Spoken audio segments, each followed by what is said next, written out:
My name is Jameson Tauby. I'm 23 and I'm looking for a job in South Korea this coming school year. I have a bachelor's in ESL education from the University of Wisconsin-Milwaukee.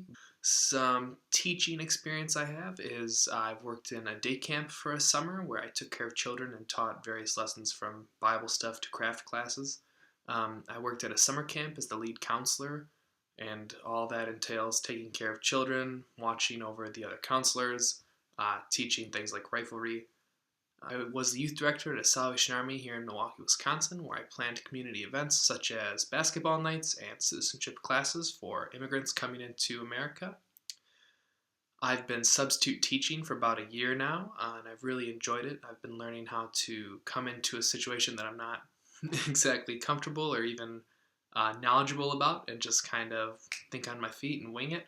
And I've also learned how to work with other teachers a lot, since in many of the places I go, I don't really know what I'm doing in that specific discipline. I've been volunteering for various camps and children's programs since I was about 14.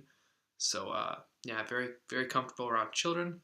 Of course, good teaching experience was my student teaching through my degree, where I worked for several months at a high school and then a few more months at an elementary school. So I've done the gambit of ages.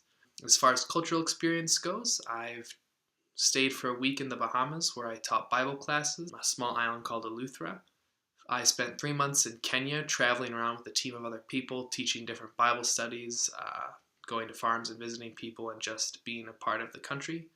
In the Philippines, again, I spent about 3 months where we traveled day in, day out to new places, meeting people, teaching craft classes, Bible classes, and things like that.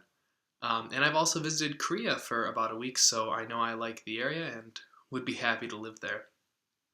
As far as hobbies go, I like music, both playing it on guitars and some other instruments and listening to it. I listen to a lot of world music, for instance, from Korea, Japan, a lot of stuff from Spain and Mexico. I am an ESL teacher, and so I aim to arm my students with relevant linguistic practices that they can use in everyday life and professional situations. I'm very open to advice and collaboration with other teachers, since as an ESL teacher, I'm often helping students learn things in other disciplines, not just in English. So I think I would do very well in the setup there in Korea, where you're working with a co-teacher and helping students learn specific things, not teaching a lesson. Those are just a few reasons that I think I would do a good job as a teacher in South Korea, and just a little bit to introduce myself to you. Thank you for your consideration, and I hope to see you soon. Bye.